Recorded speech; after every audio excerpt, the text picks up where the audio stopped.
রুদ্রবনির জঙ্গলে এক সিংহ থাকত। সে খুবই দুষ্টু আর শয়তান ছিল।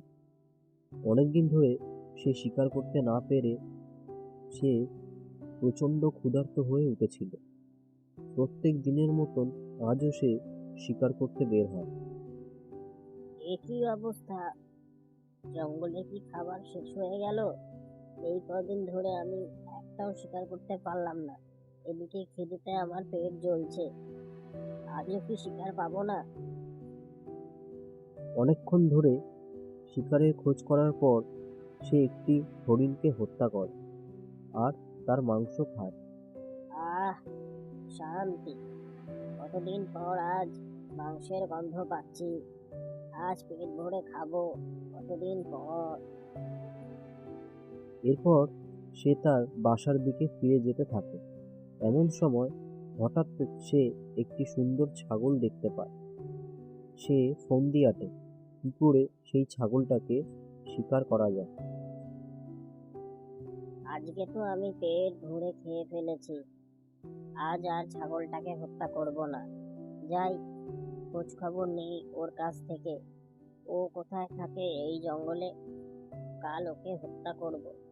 আজ ওর সাথে বন্ধুত্ব করি গিয়ে। যাই। এরপর সিংহটি ছাগলের কাছে যায় আর তাকে জিজ্ঞাসা করে।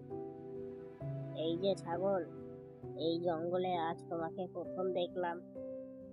তুমি কোথায় থাকো এই জঙ্গলে, আর এখানে কেন এসছো? এই জঙ্গলে অনেক শিকারী জন্তু জানোয়ার আছে, তোমাকে খেয়ে নেবে। আর বলো না, আমি আমার বন্ধুদের সাথে ঝগড়া করে এসেছি। আমি ওই ঘরেতে থাকি, আর এই জঙ্গলের ঘাসগুলো খুবই সুস্বাদু দেখছি, তাই আমি আর ফিরে যাইনি বন্ধুদের কাছে। তা বেশ করেছো। এই জঙ্গলের ঘাস খেয়ে আজ নিজের পেট ভরে নাও, কাল তোকে খেয়ে আমি পেট ভরাবো। এই বলে সিংহটি সেখান থেকে চলে যায় আর ছাগলটি ভয় পেয়ে যায়। সে ঠিক করে, হ্যাঁ রে বোকা সিংহ, কাল আমি তোর শিকার হব না। আমি আজই বেশি করে ঘাস নিয়ে ঘরে রেখে দেবো, আর 1 সপ্তাহ বের হব না।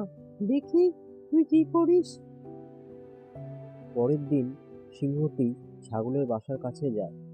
কাউকে দেখতে না পেয়ে তখন সে বুঝতে পারে যে ছাগলটি তার সাথে শয়তানি করেছে। সে বাইরে দিয়ে ডাকতে থাকে, এই যে ছাগল, বাইরে আয়, আমি তোকে শিকার করব না। ভয় পেও না, বাইরে এসো। আমার মাথা খারাপ হয়েছে যে আমি বাইরে যাব?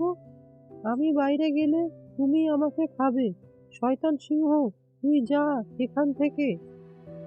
সিংহটা অনেকক্ষণ ধরে বাইরে অপেক্ষা করার পর সে নিরাশ হয়ে শিকার করতে না পেরে তার বাসার দিকে ফিরে যায়। আর এভাবেই বুদ্ধিমান ছাগলটি নিজের প্রাণ বাঁচায়। ছেড়ে যাবেন না।